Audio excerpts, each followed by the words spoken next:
Olá, hoje estamos aqui com a Gabriela Agostini. Ela é fundadora e diretora executiva do OLAB e apresentadora do Conexão Maker. Quem vai entrevistar ela comigo é a professora Maria Cláudia Emer, co-host do Emílias Podcast e coordenadora do projeto Emílias Armação em Bits. Tudo bem, Maria Cláudia? Tudo bem, Adolfo. Seja bem-vinda ao Emílias Podcast, Gabriela. Tudo bem? Tudo bem, um prazer estar aqui com vocês. Obrigada pelo convite. Gabriela, você pode se apresentar para as pessoas que nos escutam? Bom, é sempre difícil apresentar rápido, porque faço parte aí dessa geração que faz um monte de coisa ao mesmo tempo. Então, como você disse, eu fundei essa organização social chamada OLAB, que trabalha com, basicamente, o nosso foco é diversificar a cena de tecnologia e inovação, tanto tentando estimular novos protagonistas, pessoas que normalmente não se reconhecem como parte desse universo, e aí entram as questões de gênero, raciais, pessoas mais velhas, enfim, a gente trabalha com camadas de públicos variados, e também faço consultorias nessa área de inovação, tendência, temas ligados ao futuro, mudança de mentalidade aí para a gente se adequar melhor ao século XXI. E tem a apresentação desse programa que você citou, que é um programa no canal Futura, e às vezes também umas aulas, umas palestras, vou participando aí de projetos pelo país, com outras organizações, outras empresas, então bastante coisa, mas todas elas nesse lugar de tentar democratizar esses conhecimentos e discussões ligadas ao que a gente entende aí como habilidades necessárias para os futuros possíveis, né, digamos assim, o que inclui bastante, tem no cerne a tecnologia. Muito bom, bastante coisa mesmo, né? Mas nós queremos saber como você se interessou pelo jornalismo e como foi sua formação. Então, eu entrei, como você disse, né, eu me graduei em jornalismo, fui buscar o jornalismo naquela dificuldade quando a gente é super novo, está no colégio e precisa escolher as profissões com tão pouco repertório, né, é sempre uma dificuldade. Eu costumo dizer para as pessoas mais novas que é legal saber que a nossa escolha de profissão, da carreira que a gente coloca ali, né, no vestibular, ela não é um determinante linear, né, então você pode começar por um lugar e aquilo vai te puxando para mil outros temas e assuntos e tudo faz sentido depois. E ali naquela época, o que me encantava na ideia de fazer jornalismo era a possibilidade de ampliar vozes, dar espaço a discussões e a assuntos que eu entendia que eram importantes e que eu achava que, enfim, que podia ser algo socialmente relevante, né? As questões sociais sempre me chamaram a atenção, sempre tive aí, desde criança, essas indignações com as desigualdades e os problemas, né, do país que a gente vive, do mundo. E aí eu achava que o jornalismo era um bom lugar para tentar dar voz, digamos assim. Aí entrei, me graduei, fiz jornalismo na Universidade de São Paulo, na USP em São Paulo, e logo que eu entrei na faculdade, que foi em 2003, as vagas que surgiam, né, de estágio para os estudantes, eram muito associadas ao universo digital, porque era exatamente aquele momento em que os canais de mídia estavam investindo, né, então um blog, um site, pensar essas plataformas online, e aí abriam vagas normalmente para pessoas mais novas, eram ali um começo, né, então você não tinha áreas tão grandes, isso não era tão pauta como é hoje. E eu acabei de cara entrando para esse universo dentro do jornalismo, mas na internet, no digital, e numa época que a internet era muito rudimentar. Então, a gente, por exemplo, para editar uma homepage de um site, trabalhei no IG, no UOL, nesses portais todos, na Editora Abril, enfim, vários desses canais de comunicação, e naquela época, para você editar, era uma página no HTML, que você tinha uma só, então ficava todo mundo numa sala, numa grande bagunça, porque você tinha que gritar ali e falar, tô com a home aberta, para poder fazer o upload, e aí ninguém, se alguém estivesse editando ao mesmo tempo, aquilo ia subscrever, então um perdia o trabalho do outro. E isso me foi já muito rápido, me aproximando do que eram essas linguagens de programação, né, de entendendo que isso existia. Lógico que a gente trabalhava com moldes já pré-feitos, não tinha que desenvolver um código, mas você tinha que ali mudar o código das cores, mudar a fonte, mudar ali meia dúzia de comando, e tinha que escrever mesmo na página, muitas vezes, em páginas que eram dentro de um HTML, e aquilo foi me chamando a atenção, de olhar e falar, nossa, mas o que é isso? Então, se eu mudo a fonte de repente muda o como as pessoas vão acessar essa notícia. Uma notícia poderia ficar super mal lida ou super lida de acordo com essa pequena mudança de números que eu coloco aqui, que significam comandos de cores ou hierarquia numa página, etc. E aí eu fui ficando muito próxima desses times técnicos, das pessoas de desenvolvimento mesmo, porque eu fui ficando muito curiosa, tentando entender como é que eles programavam, o que era feito, como é que as coisas aconteciam. E fui pegando essa evolução, né, da internet. De um ano para o outro, as coisas mudavam muito. De 2003 para 4, para 5, para 6, para 7, para 8. Um mundo ia acontecendo, as coisas iam se sofisticando. E eu fui ficando muito curiosa e achando esse campo da tecnologia muito, muito rico, muito cheio de questionamentos, oportunidades, espaços. E aí, cada vez mais, eu fui virando esse agente aí, essa pessoa na redação, que conectava os times de tecnologia com as pessoas de conteúdo. E aí eu comecei a, por exemplo, tentar pautar o conteúdo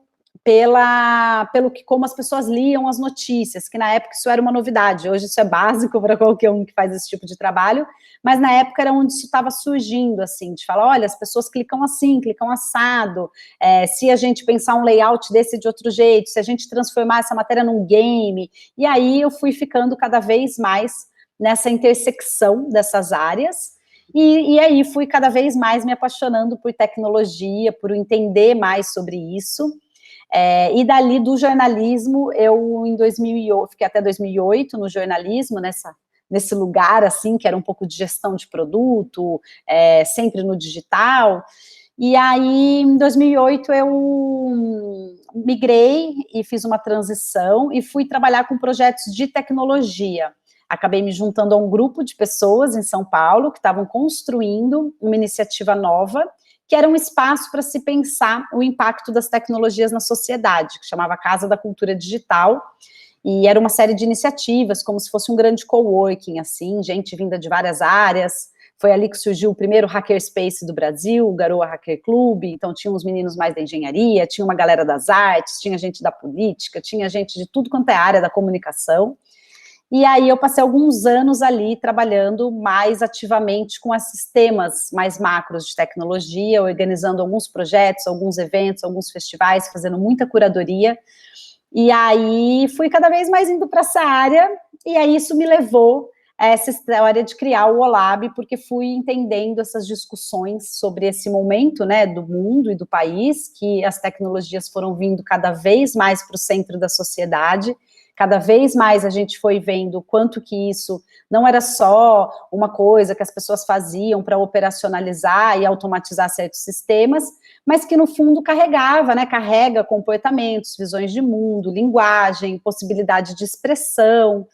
E aí eu fui ficando muito encantada, por um lado, com essas possibilidades de você, de repente, dar espaço para muitos olhares, muitas vozes,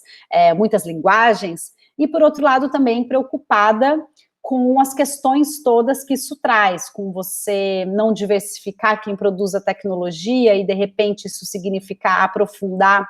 ou escalar determinadas concentrações de poderes, determinadas concentrações de vozes, ter problemas na liberdade de expressão, os preconceitos, né, que as pessoas carregam e que também embutem nas tecnologias que elas criam. Então, fui, assim, cada vez mais me envolvendo com esses temas, dessas transformações, e é isso que pauta meu trabalho até hoje em todas as suas frentes, assim. Muito obrigado. Você acabou já respondendo como surgiu a sua paixão por tecnologia. E eu achei interessante que você mencionou o Garoa Hackerspace, que eu conheço assim de ouvir falar, mas também de participar de eventos virtuais. Eu até entrevistei num outro podcast meu, o Alexandre Vilares, que é uma pessoa importante lá no Garoa Hackerspace. Achei bem interessante. Também, conheço também o Luciano Ramalho, que eu acho que faz parte também. Maravilhoso, E você é fundadora e diretora executiva do OLAB. Você pode explicar o OLAB para nós? Bom, o OLAB, ele é uma organização social que surgiu em 2014 com esse foco de diversificar essa cena de inovação e tecnologia. É legal a gente ter citado o Garoa, porque o Garoa me inspirou muito nesse lugar, assim, né? Ter visto o Garoa ali nascer, participar ali de algumas coisas, presenciar, me fez entrar em contato com vários desses tipos de espaço no mundo, porque na época, inclusive ali, numa coincidência, eu estava fazendo a curadoria de um festival, que a gente acabou fazendo uma chamada pública para vários espaços de tecnologia do mundo, e acabei entrando em contato, e depois, o que virou inclusive visitas e viagens, conheci alguns desses hackerspaces famosos pelo mundo, na Europa, nos Estados Unidos, na África, enfim, e fui ficando sempre muito incomodada, muito encantada com as possibilidades e com a ideia de pessoas de maneira de baixo custo, criando suas aplicações, investigando, aprendendo tecnologia de uma maneira, inclusive lúdica, né, e muito horizontal, muito colaborativa, mas sempre me incomodava esse lugar de ser um ambiente tão masculino, assim, e tão de engenheiros. Então, eu sempre me sentia muito não parte. Eu olhava e falava, bom, não sou engenheira, não programo, e sou uma mulher. Então, eu sempre me sentia como alguém que estivesse ali visitando. Não me parecia um lugar que eu pudesse pertencer. E aí, depois de algumas visitas a alguns lugares, aí em outros países e tal, começou a me vir a ideia de que a gente deveria ter espaços assim, que trabalhasse com o aprendizado de tecnologia, mas que fosse convidativo para alguém que é mais leigo, para alguém que não é um especialista, para alguém que quer fazer coisas mais simples, para pessoas, para mulheres, para pessoas de outras classes sociais, porque a gente sabe que a tecnologia no seu cerne costuma ser bastante elitizada. Então, isso me mobilizou em criar um espaço, porque o OLAB nasceu assim, como um espaço, hoje a gente já migrou para outra coisa, mas naquele momento era muito a ideia de ter um espaço de discussão e possibilidade de exploração tecnológica, na mesma linha do que esses hackerspaces faziam, no sentido de compartilhar o conhecimento, mas que fosse mais traduzido, mais convidativo, mais amplo, né? E aí nasceu a ideia do OLAB como um espaço. Então, a gente, no começo, entrou nessa onda aí da rede dos Fab Labs, dos Makerspaces, desses espaços de fazer, tentando abrir outras possibilidades dentro desse universo. Então, trazendo muitas mulheres, dialogando com uma galera de periferia, trazendo artistas, juntando com cientista, tentando sempre dialogar com quem normalmente olha e fala assim, nossa, tecnologia não é para mim, não entendo nada. E como eu sou alguém que não venho, né, da tecnologia, e não programo, e, enfim, não sou uma especialista, o lugar que eu quis estimular foi um lugar onde pessoas como eu, que têm um interesse, uma paixão pelo tema, uma curiosidade, pudessem se sentir confortável em fazer perguntas simples e imbecis para quem é especialista, e pudesse falar, nossa, mas será? Será que eu deveria fazer? Como é? Como que as pessoas fazem? E aí, assim, nasceu, a gente primeiro surgiu como um espaço físico no Rio de Janeiro, onde a gente colocava um monte de oficina dessas bem exploratórias, do Arduino, marcenaria, juntava ali um monte de coisa, sempre tentando trazer as pessoas do entorno para propor, né, então era bem numa linha, assim, super colaborativa, onde as pessoas propunham os temas e tal, e a gente também identificando coisas que pessoas queriam aprender, convidava pessoas para vir e dar uma oficina, e tentava explorar esse assunto. E uma coisa que a gente fez, que é legal de compartilhar, foi tentar transformar esses nomes e essas coisas que já eram e são comuns no universo dos espaços de tecnologia, de uma maneira que a gente pensasse mais sobre os usos. Então, por exemplo, o curso de Arduino, que é uma coisa comum, né, que acontece em todos esses espaços, ele acabava virando um curso de automatização de fantasias, para a gente poder criar, sei lá, um acessório de cabeça que piscasse de um jeito XYZ, ou criar uma horta automatizada na tua casa. Quando a gente começou a tirar o Arduino e colocar a fantasia, a horta, ou enfim, uma funcionalidade, a gente começou a atrair pessoas que não necessariamente sabiam o que era o Arduino, ou queriam pensar em Arduino, ou sei lá, tinham interesse na técnica em si, mas que, por exemplo, eram, sei lá, da moda e gostavam de pensar fantasia de carnaval, e de repente olhavam e falavam, nossa, dá para pensar uma coisa aqui, que pisque, que eu controlo remoto, como ou no caso da horta inteligente, alguém que está, sei lá, da permacultura, que está a fim de pensar como é que se automatiza um processo. Então, a gente foi sempre tentando traduzir esses temas pensando no usuário final e nos usos, e fazendo cruzamento entre essas comunidades. Então, o OLAB, ele acabou sendo, por muito tempo, né, durante todo esse momento em que a gente tinha esse lugar de makerspace muito aberto para as pessoas, atendendo pessoas mesmo, era um lugar onde essas comunidades se cruzavam, se encontravam. Então, onde pessoas mais especialistas de tecnologia, comuns a esse universo, que, por exemplo, entendem o que é um Arduino, iam encontrar com alguém da permacultura, que nunca tinha ouvido falar naquilo, mas que entendiam muito, sei lá, de hortas, e aí um aprendia muito com o outro, né? Aí isso, enfim, passa por todos os temas, na moda, cientista, e aí ia sendo aquela mistura de gente que você acaba entendendo que ninguém sabe muito de tudo, e que cada um tem um campo ali, né? A pessoa pode entender muito de horta, o outro pode entender muito de Arduino, o outro entende muito só de ter uma planta na sua própria casa, mas todo mundo tem saberes muito relevantes, e que você, quando entende que você só sabe um pedaço, porque você começa a colocar gente de áreas diferentes, aí você nem tem a pretensão de entender tudo que o outro sabe, fica todo mundo num lugar de falar, bom, eu só entendo isso aqui. E aí todo mundo compartilha aquele só, que é só aquela camada, né, que nunca é só, é bastante, e as pessoas compartilhando vão construindo coisas em conjunto. Então a gente passou vários anos nesse processo, muito de ensino, de aprendizagem, de mão na massa, rodando muita oficina para os públicos mais diversos, criança, dentro de museu, passamos por tudo que vocês puderem imaginar, criamos programas específicos em, por exemplo, lugares de periferias, em favelas, juntando gambiarra com as técnicas de conceito, tentando trazer daí internet das coisas em conjunto, e com arte, era sempre ali uma mistura. E com o tempo a gente foi cada vez mais se locomovendo de um lugar de fazer, de um espaço, para mais uma plataforma, uma organização onde a gente trabalha os conteúdos e esses temas, criando programas e projetos, e não mais necessariamente as oficinas em si. Então, hoje em dia, o OLAB trabalha pouco com essa camada das oficinas, e depois da pandemia, então, basicamente, a gente não tem feito isso. Nosso espaço físico, a gente fica fechado desde o começo da pandemia, 1 ano, porque entende que o momento não é um momento, né, de atendimento a público, de pessoas em conjunto aglomerando e construindo coisas. E a gente foi se deslocando para projetos, programas que estimulassem políticas, ações um pouco mais macro. Então, a gente criou, por exemplo, um programa que é bastante conhecido aí nas redes, que se chama Preta Lab, que foi criado pela Sil Bahia, que é a outra diretora executiva do OLAB, a gente divide a organização, a direção da organização, e a Sil trouxe todo um questionamento, desde a entrada dela no OLAB, sobre as questões raciais na tecnologia, né, sobre ser uma mulher negra na tecnologia, e como é que existem poucas, como é que é minorizado, né, dentro de um campo que é tão majoritariamente masculino e branco. E aí criou-se a Preta Lab, que é uma rede de mulheres negras na tecnologia. Então, hoje a Preta Lab faz formação em tecnologia online, agora na pandemia 100% digital,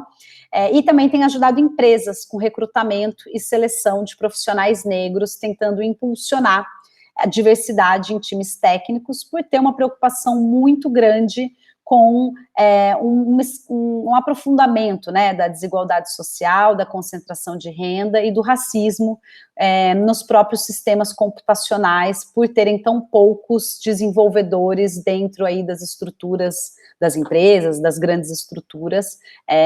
com esses perfis. Então, a Preta Lab, que é um dos projetos do OLAB, tem esse foco. A gente tem um projeto que chama Aprenda com uma Avó, que é uma plataforma digital, onde a gente ensina pessoas com mais de 60 anos a como dar uma aula online, desde o processo de como lidar com as ferramentas como Zoom, essas ferramentas de diálogo online, montar uma apresentação, transformar o seu conhecimento numa aula bacana que possa, enfim, ficar na internet. E aí, nesse processo de letramento digital, essas pessoas que têm experiência e saberes e coisas que eles querem compartilhar, que pode ser de culinária, a tarô, finanças, aí tem os assuntos mais variados, que esses próprios avós se cadastram e falam, eu quero dar aula de finanças pessoais, eu sou especialista em sei lá o quê, todos os temas que vocês puderem imaginar passam por ali, desde técnicas manuais, até temas como combate à desinformação, por exemplo, então tem gente de todos os perfis.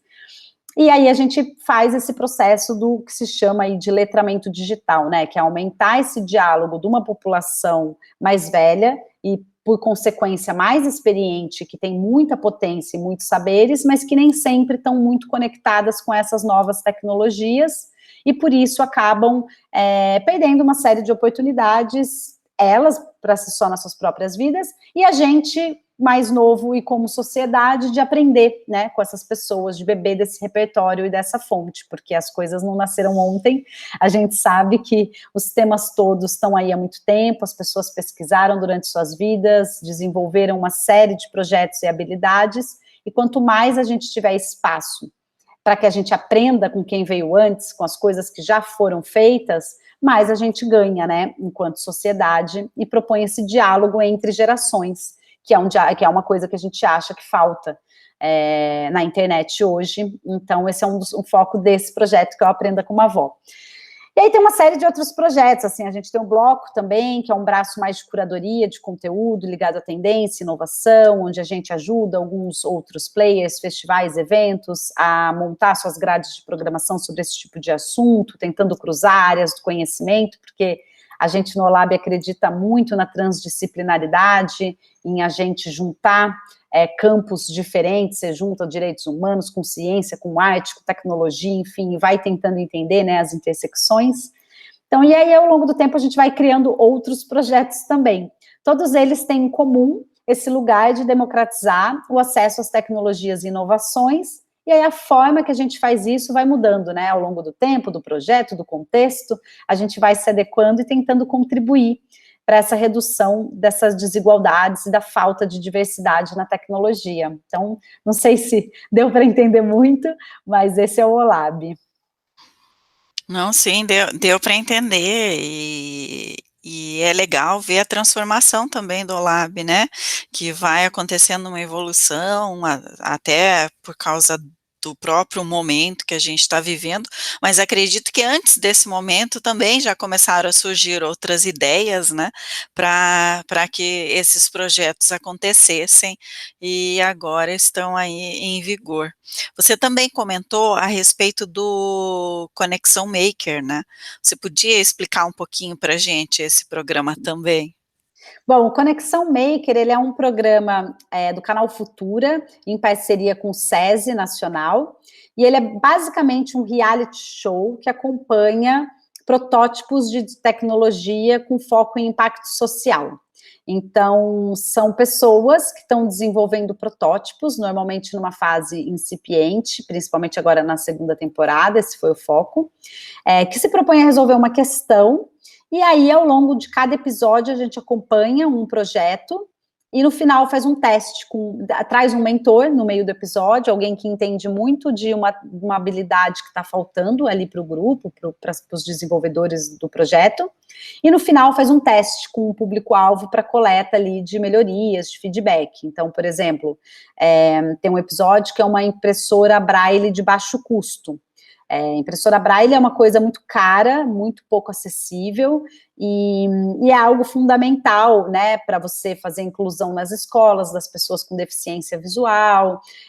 enfim, para todos os processos aí de inclusão na sociedade das pessoas com deficiências visuais, a impressora em Braille, ela pode ajudar.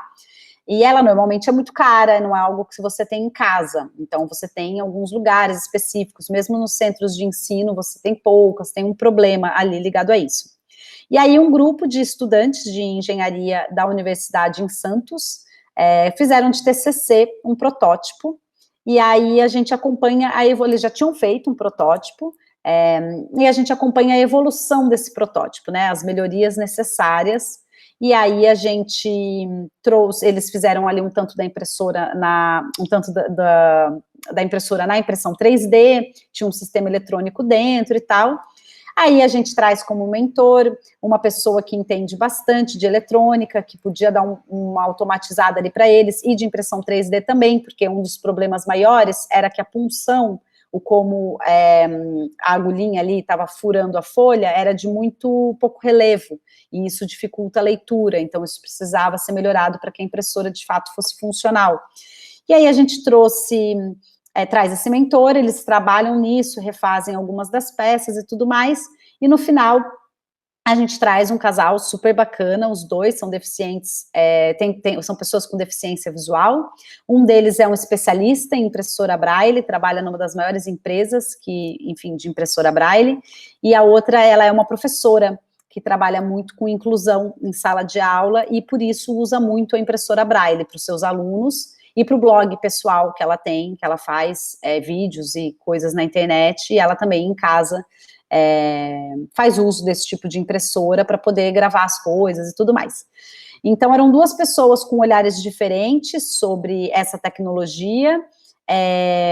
e que tinham competências para dar de feedback do como é que eles poderiam, de fato, criar algo que eles pudessem, por exemplo, vir a consumir, a achar interessante. Então, o episódio finaliza nessa banca aí de feedback, digamos assim. Então, esse é o Conexão Maker. Cada episódio tem um projeto. Na temporada passada, eram 2 projetos por episódio, e a temporada passada está no ar, então quem quiser assistir, encontra no Globoplay. Se você digitar no Google, Globoplay, Conexão Maker, você encontra os 3 episódios da primeira temporada. Tinha uma dinâmica um pouco diferente do que essa que eu expliquei, mas o mote é o mesmo. E a segunda temporada estreou quinta passada, está passando toda quinta-feira no canal Futura, às 10 da noite, com reprise aos sábados ao meio-dia, segunda às 6 da tarde, se eu não me engano, e quarta um horário que eu não lembro, enfim, tem suas reprises, e também fica disponível no Globoplay. Então, na quinta-feira, quando lança na TV, já vai para o Globoplay, olha eu aqui com dificuldade em falar o Globoplay. Já lança no Globoplay também, que fica aberto gratuitamente para qualquer um assistir. E aí, nessa temporada, além da impressora Braille, tem uma artista visual que trabalha com adereços para cenografia e performances, que daí ela cria na impressão 3D, tentando entender como esse processo, o que a impressora poderia ajudar ela, se faz sentido ou não faz, porque ela produzia as coisas numa técnica bem manual. Aí ela descobre ali uma linguagem para ela que é legal, porque trabalha com detalhes e um tipo de geometria que seria no manual bem difícil. Tem o episódio que vai hoje para o ar, é uma recicladora de filamento de impressão 3D, pensando nesses processos de sustentabilidade. Tem uma bengala que detecta com um sensor onde é que tem objetos, para você colocar o sensor na bengala, também para pessoas com deficiência visual identificarem objetos que estão acima do que uma bengala pega, né, que é na parte inferior da cintura para baixo. Então, você pensar um orelhão, por exemplo, ele é muito maior em cima do que embaixo, então como é que faz para a pessoa identificar? Então, são projetos dessa linha, sempre protótipos, sempre num processo de que não é sobre produto pronto, não é sobre nada que já esteja comercialmente disponível, é sobre esse processo de aprendizagem, de investigação, de tentativa e erro e de coleta de feedback. Então, ele é bem uma abertura desse processo que quem trabalha com desenvolvimento de tecnologia sabe que é comum, é complexo, é lento, é demorado, tudo dá errado, e aí o programa mostra isso, né? Então, mostra esse processo que é longo mesmo, né, que não é simples, e que às vezes está tudo certo, de repente o sensor falha, e que você imaginou que o problema era esse, daí alguém olha e fala assim, na verdade isso aqui tem esse outro problema aqui, com essa demora de tempo já não me faz sentido. Então, é sobre isso, assim, né, é sobre muito essa mudança de mentalidade educacional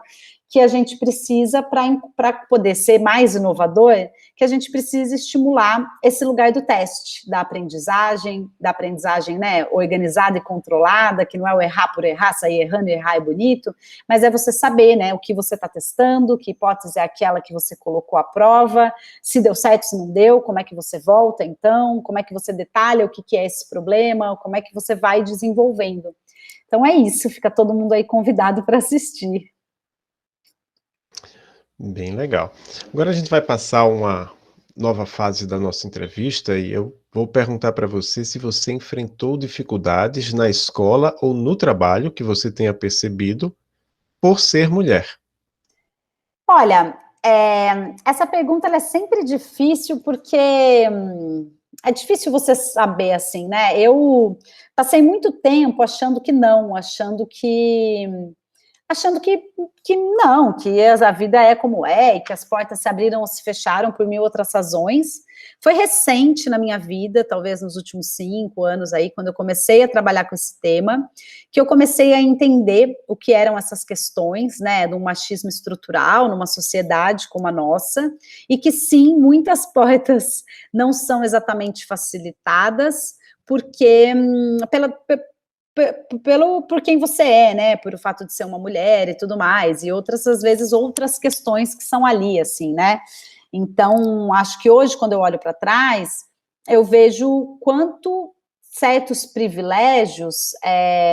fazem as pessoas estar em certos lugares e outras não. Não porque exatamente alguém chega para você e fala, olha, eu não vou te contratar por isso aqui, porque você é uma mulher, ou você é uma pessoa assim ou assado, mas porque você percebe que, culturalmente, as pessoas tendem a achar melhor alguém que é de um determinado perfil, mas é muito sutil. Você precisa de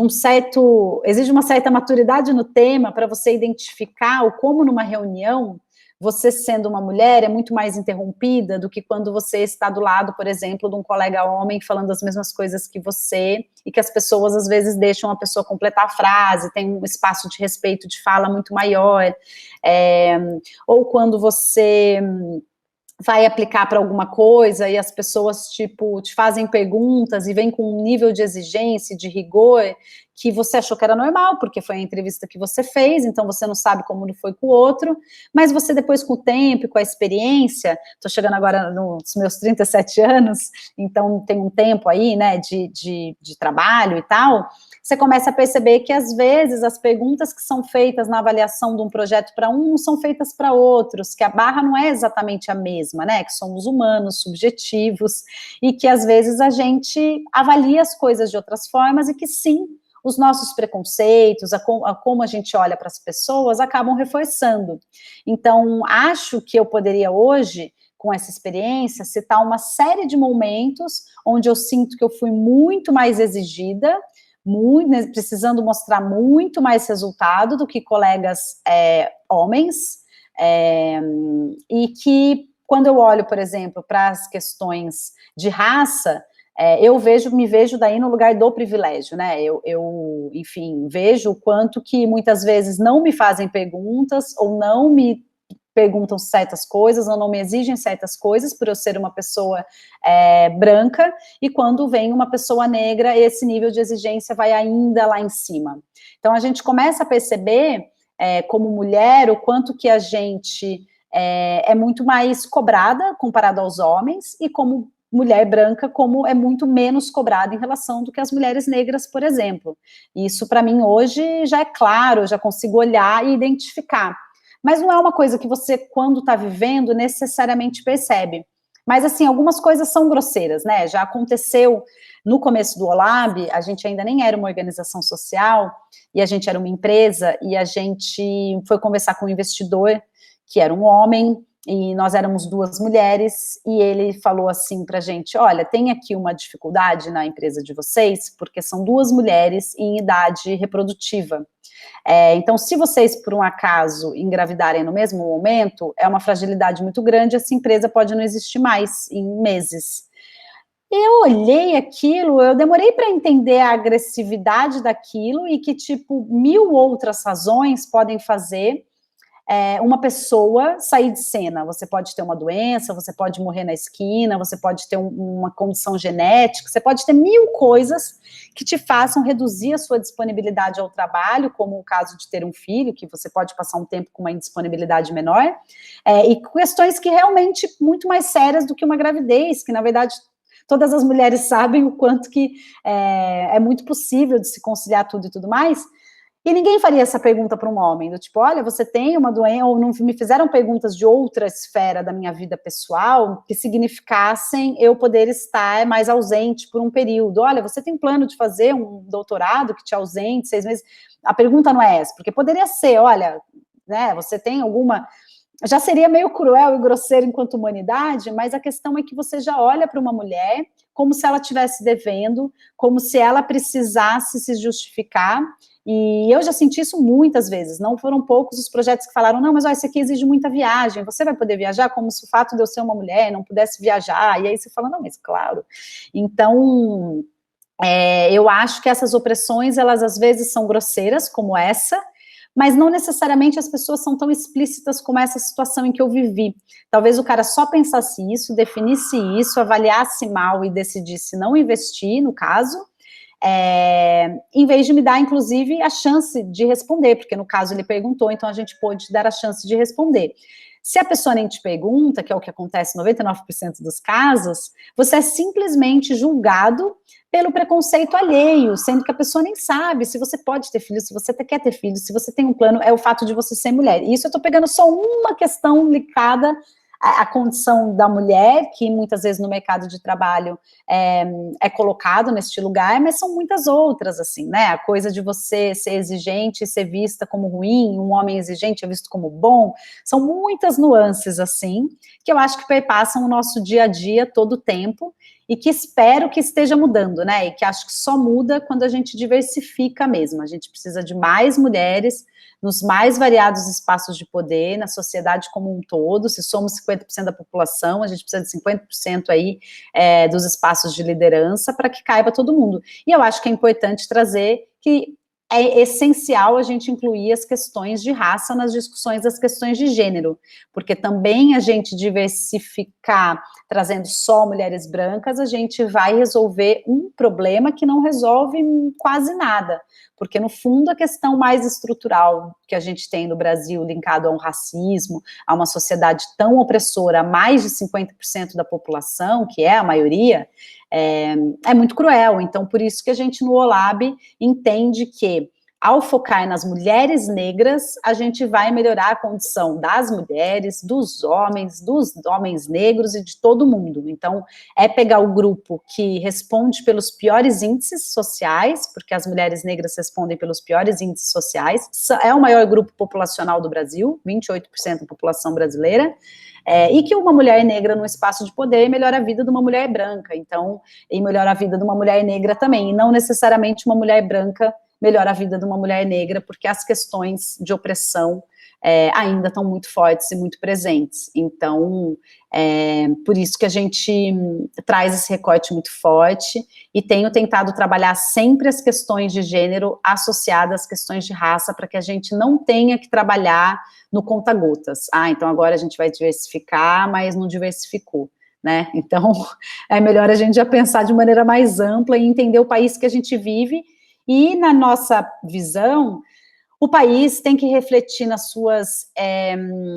hierarquias sociais a demografia da população. Então, se você tem metade de uma população negra, você precisa ter metade dos cargos de poder na mão da população negra. Se você tem metade de mulheres, você precisa... Assim, mais ou menos, né? Lógico que não é assim, mas mais ou menos, não dá para você ter 11% de mulheres nos conselhos das empresas do país e 89% de homens. Isso vai criar empresas menos diversas, porque se na instância máxima você tem quase nada de mulher, que 11% é muito pouco, como é que você vai criar diretrizes e políticas para uma empresa ser mais diversa? Não adianta você daí abrir um processo seletivo para o atendente do shopping ser de pessoas com maior grau de diversidade, se a instância máxima não pensa aquilo como algo estrutural, não entende as questões. Então, essa é a transformação que a gente está tentando ver no país aí. Vamos ver como a gente faz. E na tecnologia isso é fundamental, né? Porque o universo tecnológico é muito opressor, é de um lugar de muito machismo, é um lugar de muito racismo, é um lugar de muita opressão mesmo, né? São grupos pequenos, veio assim historicamente, e eu acho que cabe a gente abrir espaço para mudar. Com certeza, gostei bastante da sua fala, né, em relação veja, a gente aqui está na área da tecnologia, a gente temos entrevistado várias mulheres, né, também incluindo raças, né, então acho que isso é importante, mas você vem do jornalismo, né, de uma outra área, e mesmo assim você percebe as mesmas coisas que as mulheres da computação têm dito, né, então achei, assim, muito bom ouvir isso, e a gente tem ouvido também em alguns eventos que a gente faz na própria universidade, por parte de discentes, né, que são de outras áreas, que também sentem coisas assim, como nós sentimos, né, então, na verdade, eu acredito que é independente de área, né, a gente acaba sentindo essas diferenças em todas as áreas, de uma forma mais velada ou menos, né, mais agressiva ou menos agressiva, mas isso existe, né, e a gente precisa lidar com isso sim, e como você disse, né, se é 50%, que a gente chegue perto dos 50%, né, claro que não vai ser exatamente igual, né, talvez algum dia até passe, né, mas eu acho que é um caminho aí que a gente tem que lutar bastante, né,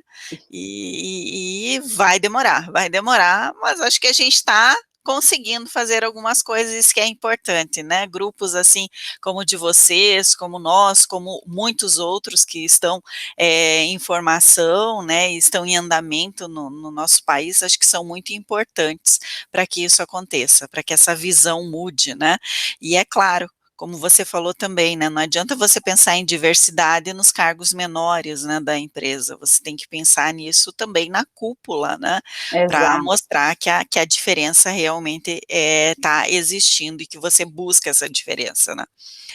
Mas aí a gente também quer saber de você o que você diria para as mulheres que estejam pensando em seguir, então, numa carreira de tecnologia ou que sejam de uma outra área como você, mas conseguem enxergar a tecnologia ali e unir, essas 2 áreas, né, de uma forma tão, assim, interessante como você acabou fazendo e ainda, lutando, né, por algo a mais, né, porque além de unir as 2 áreas, você tem um objetivo, que é muito importante para todas nós, né. Olha, eu acho que o principal ponto é não acreditar que existe um espaço que não possa ser ocupado por você, assim, né, eu acho que a gente quando não se vê, naquele lugar, então ambientes que não tem pessoas parecidas com a sua origem, com como você é, com a cor da sua pele, ou com o jeito que você se expressa, ou com a forma que você vê o mundo, é difícil você imaginar que você poderia estar ali. Mas no fundo, assim, todos os espaços são possíveis de ser ocupados por todo mundo, então se a gente começa a entender que tudo é possível, eu acho que a gente já começa pelo menos se projetar naquele lugar e isso é importante. Então esse é um dos meus principais conselhos, assim, e não desistir, né, dos caminhos que são difíceis, não desistir quando as pessoas tentarem desestimular, tentar persistir mesmo, porque isso é importante, e tentar se associar, né, assim, encontrar outros grupos, outras pessoas, outras experiências que tenham a ver com aquilo que você quer fazer, porque as pessoas elas vão se ajudando, vão abrindo caminhos, então quanto mais você consegue achar quem é que está no lugar que você quer estar, mais você consegue pensar como é que é o caminho para você chegar até ali. Então eu acho que isso é super importante, assim, é meio, é um certo clichê, mas não é clichê à toa, que é essa coisa da gente acreditar mesmo, né, acreditar, trabalhar e seguir, porque eu acho que isso pode mudar muita coisa, move o mundo, você dizer, contar para todo mundo o que você está a fim de fazer, apostar na generosidade humana, as pessoas podem abrir espaços, podem encontrar, né, um lugar de atuação, e não tem muito jeito, assim, né, hoje em dia para você fazer qualquer coisa relevante, exige estudar, acho que ninguém pode abrir mão de estudar, acho que aprender a aprender, desaprender, aprender de novo, reaprender, é a necessidade, a habilidade mais importante do século XXI, então não tem como, mesmo para o PhD, mais importante da sua área de atuação, rever tudo que sabe, reaprender, aprender um monte de tema novo, é importante, e imagina para quem então está começando, para todo mundo, a gente está num mundo em transição, a gente está num universo onde as coisas estão mudando muito rápido, que exigem aprendizados novos, exige se desapegar de velhas ideias, de como coisas eram feitas, então não tem muito caminho de sucesso em nenhuma área do conhecimento, em quase nenhuma profissão no mundo hoje, sem estudo e dedicação. E aí o estudo não precisa necessariamente ser a carreira acadêmica formal, existem 1000 formas de estudar, mas exige estudar, né, sentar, trabalhar, fazer, refazer, estudar aqui, estudar ali, fazer um curso, fazer outro, não tem muito jeito, esse é o lugar, e acho que isso é muito importante, porque não adianta achar que as coisas são fáceis, né.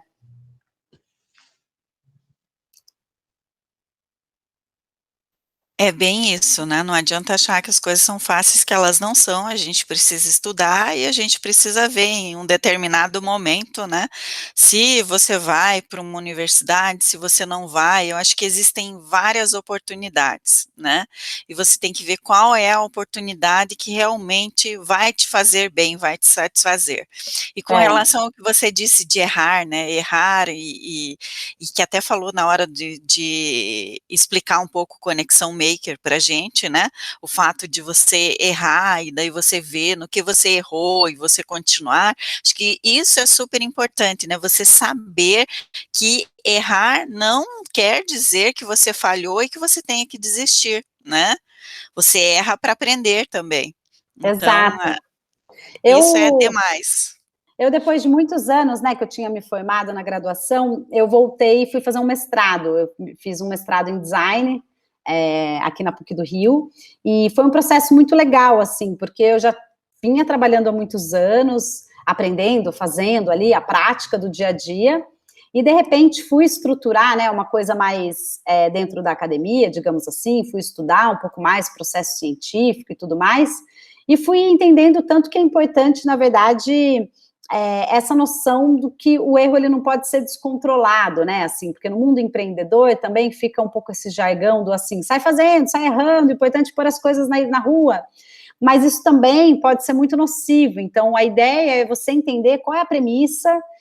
fazer um certo cálculo ali de qual a hipótese que você está trabalhando e testar alguma coisa sabendo o que você está testando para voltar e falar, não, ó, isso aqui deu errado, então esse caminho A não vai, vamos pelo B, pelo C, pelo D, que é como a ciência trabalha há muito tempo. Então, no fundo, é a gente entender e ter um respeito, né, a esses processos científicos e entender que quanto mais a gente consegue estruturar um raciocínio onde a gente sabe que hipóteses que a gente está procurando validar ou não, mais agilidade a gente ganha. E que essas coisas todas estão muito interligadas, porque a experimentação, o sair fazendo, e essa coisa que o mundo empreendedor e o mundo maker traz, que muitas vezes é desorganizada, estruturada, orgânica, enfim, sem muito... sem muita metodologia por trás, ela tem uma beleza e uma riqueza da agilidade e de uma experimentação que às vezes dá num lugar que você nunca conseguiria prever, que é lindo. Mas, ao mesmo tempo, ela precisa se associar com essa noção do como você estrutura um processo para entender para onde você está indo e entender de onde você veio e para onde você vai. Então, eu acredito muito nessa intersecção, assim, né, no como a gente dá mais agilidade para a academia, para a universidade, que pode beber mais de uma fonte transdisciplinar, pode entender mais de um certo desapego e experimentação, mas, de outro lado, também de toda uma cena que vive tão no desapego e na experimentação, o que ela ganha de uma certa estruturação e de uma metodologia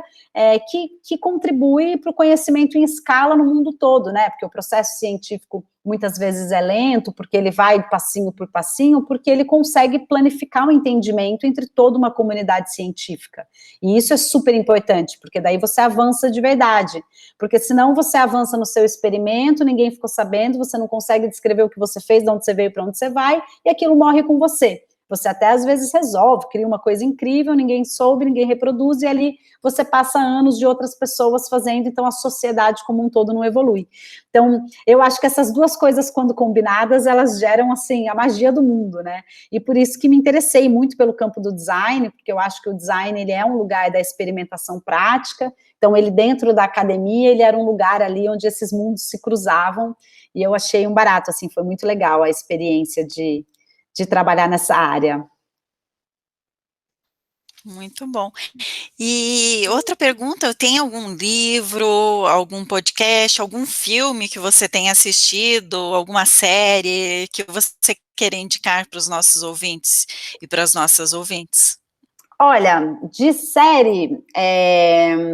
série, filme, Netflix, tem duas coisas rolando no Netflix que eu acho que são muito do momento, assim, é legal de assistir. Uma é o Coded Bias, que é sobre os racismos nos algoritmos, que é fruto ali da pesquisa da Joy Buolamwini, que é uma pesquisadora do MIT, que vem trabalhando muito com como sistemas computacionais têm reproduzido, né, o racismo estrutural na sociedade. E é um filme legal de ver. E tem também essa da Marie Curie, né, o Radioactive, que conta a história dela, enfim, uma das poucas, talvez não a única, mulheres que ganhou 2 Nobels em 2 áreas do conhecimento diferente. Acho que é muito inspirador, né, numa época onde, imagina, se hoje a gente estava dizendo, né, o quanto que existem ainda estruturas que não favorecem, você imagina naquela época. Então acho que é muito inspirador para a gente ver, e para entender um pouco mais, né, desses processos científicos, dessas experimentações, de gente que investiga aí e avança a sociedade como um todo. De livro, eu até separei aqui, enfim, eu gosto muito do livro da Angela Davis, que é o Mulheres, Raça e Classe, que acho que toca naquilo que a gente estava dizendo, do quanto que falar nas questões das mulheres traz a urgência de trazer um recorte de raça também, para que a gente não fique num lugar que não resolva muita coisa, e acho que a Angela Davis explica isso muito bem, é uma das maiores ativistas do mundo, né, nas questões do movimento negro. Tem um livro que não é sobre tecnologia dessa maneira que a gente lida, mas enfim, é muito bacana, que chama Ciência do Rebolado, que é da Thaisa Machado, que é uma empreendedora do Rio, que é quem criou o Afrofunk, que são umas aulas de dança que mexem ali com o rebolado, enfim, com o funk, etc., e a Thaisa, ela traz um pouco sobre essa história do nosso corpo, né, como uma tecnologia, como uma ferramenta muito potente, o quanto que isso abre outros campos do saber e do conhecimento, e o tanto que a ocupação desse lugar, ela é importante, e sempre foi importante para as mulheres. Então acho que, enfim, é uma coisa aí contemporânea bem bacana. E ainda nessa linha aí de opressão, algoritmo, comportamento nos algoritmos, tem um livro que daí está em inglês só, que é um livro da Safia Noble, que é uma pesquisadora americana, que chama Algoritmos da Opressão, e que ela também faz uma pesquisa, é uma professora super referência na Universidade da Califórnia, e ela faz toda uma pesquisa e explica de uma maneira muito didática sobre como as pessoas buscam no Google, como os resultados dos mecanismos de busca, muitas vezes embutem, né, esses vieses, esses preconceitos, e como a gente precisa achar outras formas de incluir certos layers de ética nas ferramentas, para que a gente não tenha um aprofundamento das visões de mundo dominantes, porque se você projeta, ela fala isso, né, se você projeta o futuro com os dados do passado, e os dados do passado são carregados de opressão e exclusão, a gente projeta um futuro ainda mais opressor. Então a gente precisa pensar outras formas de coletar esses dados que venham de sistemas e de lógicas um pouco menos opressoras, assim. Então, senão a gente faz um predictive analytics que não dá em muito lugar, assim, né, e a gente para pouco para pensar sobre a natureza, a ética das bases de dados do que a gente tem como repertório na sociedade, assim, né, as perguntas que são feitas nas pesquisas, os dados que a gente coleta, os números que a gente usa, como a gente estruturou tudo isso, e talvez com esse processo de automação, que está tão, né, em curso, tão em voga, tudo se automatizando, tudo escalando, tudo entrando aí para sistemas computacionais, talvez a gente tenha que rever um pouco as perguntas que foram feitas para coletar esses dados, pensar muito com cuidado como é que a gente coleta e que perguntas a gente vai fazer para esses algoritmos responderem, para que a gente não tenha respostas que aprofundem problemas sociais graves, assim, que já existem há muito tempo. Isso já tem sido detectado como problema, né, nos algoritmos e em sistemas computacionais linkados à facilitação de análise dentro do sistema de justiça, por exemplo, no sistema criminal. Então, você começa a identificar as pessoas como padrão, e com base no padrão do que você tem, você já prevê que aquela pessoa é mais suscetível ou não a ser condenado, e aí você tende a condenar determinadas pessoas de perfis do que outros, mas vem numa lógica onde determinadas pessoas foram mais presas do que outras, de acordo com cor de pele, onde mora, a estrutura social e tudo mais. Então, se você não inclui isso na lógica dos sistemas computacionais, a gente pode ter problemas, assim, né? Então, o livro de Snowden também é muito legal, não sei se vocês já viram, é a autobiografia do Snowden, que chama... Eu vou achar aqui, é muito bom esse livro, porque ele faz duas coisas muito legais. Primeiro, ele conta como é que ele entrou para esse universo de aprender e se interessar pela tecnologia, como é que... Eterna Vigilância, chama em português. Ele conta primeiro todo esse encantamento dele com a tecnologia, como é que ele foi aprendendo a montar, desmontar computador, videogame, brinquedo, manipular os relógios em casa. Ele, sabe, assim, é bem didático para a gente entender como que essas explorações caseiras e comuns muitas vezes embute uma certa genialidade, um olhar de construção de sistemas, que depois levou ele a ser um grande, né, ali, desenvolvedor e um grande cara dentro de um serviço de inteligência e tudo mais. E ele traz também essas questões de discussão ética na tecnologia, mostrando quanto que faz falta, né, dentro do universo da computação e da tecnologia, as discussões sobre os problemas da sociedade, né, sobre os porquês, sobre a ética, e ele reporta isso várias vezes, assim, o tanto que ele acha que muitos dos problemas que ele viu dentro do serviço de inteligência nos Estados Unidos e, enfim, no mundo, nas coisas que ele vai descrevendo,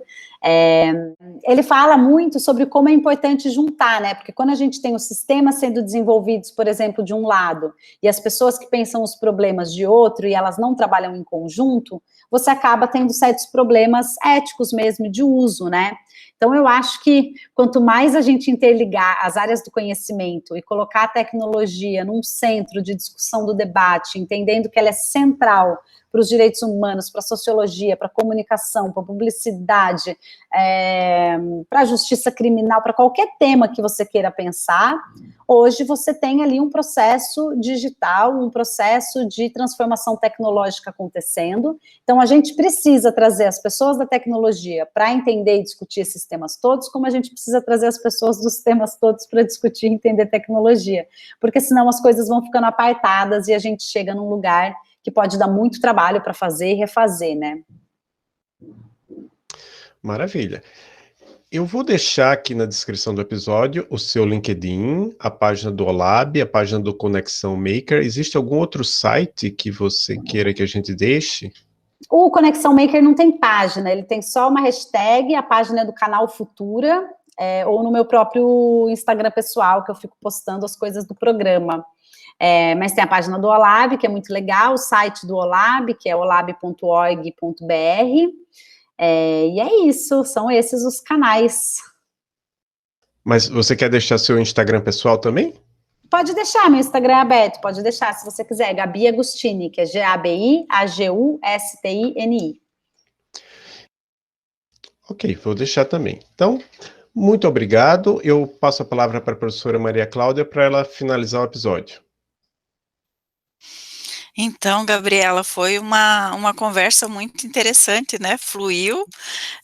facilmente e a gente conseguiu ver muito daquilo que a gente vê na nossa área, com as mulheres que têm vindo aqui conversar com a gente, em você também, né? Então, eu acho que essa conexão que você conseguiu fazer com a tecnologia foi muito legal, né? E o fato de você trazer conhecimento de uma forma mais simples, como você falou, para pessoas leigas, né? E também para pessoas de diversas áreas, acho que foi muito importante que tenha acontecido. E a gente só tem a agradecer essa nossa conversa hoje, né? A gente já tinha um interesse mais antigo em te trazer para, de repente, participar de algum evento nosso, possível, né? E hoje deu certo que você está aqui no podcast, então, conversando conosco. Muito obrigada. Obrigada a vocês, foi uma honra estar aqui, dividindo um pouco do que é que eu tenho feito nos últimos tempos, conhecer um pouco mais de vocês, e muito obrigada.